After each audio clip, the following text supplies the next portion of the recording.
আমাকে অনেকেই প্রশ্ন করেছেন যে কুকুর বা বিড়ালের লালা যদি হাতে লেগে যায় বা কাটা জায়গায় লেগে যায় তাহলে র্যাবিস হতে পারে কিনা, তাহলে কি টিকা নিতে হবে, বা কুকুরের মুখ দেওয়া খাবার খেলে কি র্যাবিস হতে পারে। এই প্রশ্নের উত্তর আমি আগেও অনেক ভিডিওতে দিয়েছি।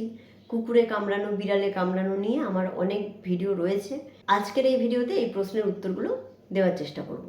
প্রথম কথা হচ্ছে, যদি কাটা জায়গায় মানে আপনার স্কিনে বা হাতে পায়ের যে কোনো জায়গায় যদি আপনার কাটা থাকে বা ক্ষত থাকে, সেখানে যদি আপনার কুকুরের লালা লাগে, সেই কুকুরটার যদি ইনফেকশান থাকে মানে র্যাবিস ইনফেকশান এগুলো থাকে, তাহলে আপনার সমস্যা আপনার হলেও হতে পারে।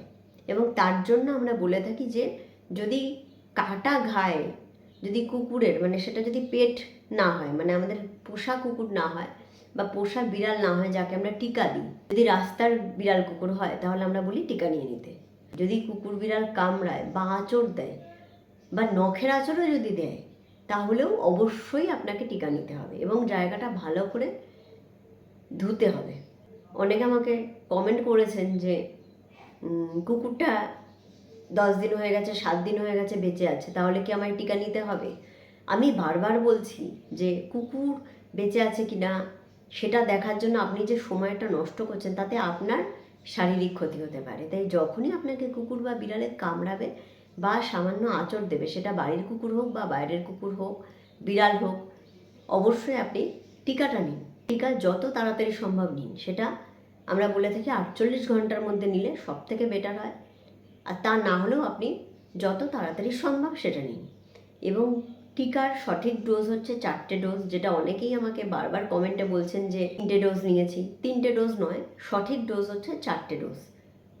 এবং টিকার একটা নির্দিষ্ট টাইমিং থাকে যে সে ডাক্তারবাবু বা স্বাস্থ্যকেন্দ্রে আপনি গেলে সেখানে আপনাকে লিখে দেওয়া হবে যে এতদিন অন্তর অন্তর আপনাকে আসতে হবে সেই টিকাটা নিতে। কিন্তু সেটা আপনি অবশ্যই সেই টাইম মতো নিন, নির্দিষ্ট সময়ের মধ্যে নিন। বা টিকা নিয়ে 2টো টিকা নিয়ে মনে হলো আর নেব না, সেটা কখনোই করবেন না। তাহলে কিন্তু কোনো রকমের ভূমিকা থাকে না। তাই এটা মেনটেন করতে হবে। আমি আগে বারবার বলেছি, এখনও বলছি যে র্যাবিস এমন একটা ভাইরাস, সেটা হলে মানুষ বাঁচে না।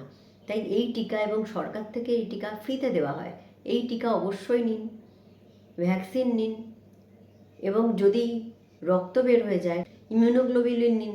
আচ্ছা, এবার একটা প্রশ্নে আসি, কুকুরের মুখ দেওয়া খাবার খেলে আপনার র্যাবিস হতে পারে কিনা। কুকুর বা বিড়াল বা যে কোনো প্রাণী যদি মুখ দেয় সেই খাবার যদি আমরা খাই, তাতে র্যাবিস হওয়ার খুব একটা চান্স না থাকলেও যে কোনো ইনফেকশন হওয়ার চান্স থাকে, সেটা আমরা অনেকেই জানি। তাই এই প্রশ্নটার কোনো ভিত্তি হয় না র্যাবিস হতে পারবে কিনা বা তাতে আমার কী সমস্যা হতে পারে, তাতে টিকা নেওয়ার কিছু নেই। তবে কুকুর বিড়ালের খাওয়া খাবার আমরা বা মুখ দেওয়া খাবার আমরা তো খাই না, কারণ তার মধ্যে যদি সামান্য কোনো ইনফেকশনও থাকে, সেটা ব্যাকটেরিয়াল ইনফেকশন হোক বা কোনো খারাপ ভাইরাল ইনফেকশন হোক, সেটাও আপনার মধ্যে চলে আসতে পারে। তবে তাতে র্যাবিস হওয়ার সম্ভাবনা থাকে না। আর কুকুরের লালা হাতে লেগেছে বা পায়ে লেগেছে, সেক্ষেত্রে কিচ্ছু করণীয় নেই, টিকা নিতে হবে না। যদি বাইরের কুকুর বিড়াল কামড়ায় বা আপনাকে লালা লেগে যায়, সেটার হাতে যদি আপনার ক্ষত থাকে, তাহলে এটা একটু চিন্তার বিষয়। কারণ ফ্রেশ উন্ড বা কাটাটা যদি ফ্রেশ হয়, অর্থাৎ সেখানে যদি রক্ত লেগে থাকে আপনার, বা সেটা স্কিনটা তো ইনট্যাক্ট থাকছে না, তো যে কুকুরের লালা আপনার লাগছে তার মধ্যে কোনোভাবে যদি আমি ধরেও নিই র্যাবিস রয়েছে, সেটা আপনার ব্লাড স্ট্রিমে চলে যাচ্ছে।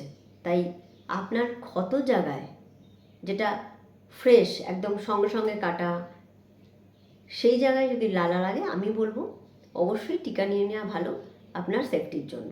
আর যখনই কুকুর বিড়াল কামড়াবে, তৎক্ষণাৎ 10 মিনিট রানিং ওয়াটারে ওটা ভালো করে ধুন সাবান দিয়ে, এবং তারপরে অবশ্যই একটা টিটেনাস নিন সেই মুহূর্তে, এবং তারপরে টিকা তো আপনাকে নিতেই হবে। আশা করছি প্রশ্নের উত্তর এই ভিডিওতে দিতে পেরেছি। অন্য ভিডিও নিয়ে আবার দেখা হবে। ধন্যবাদ।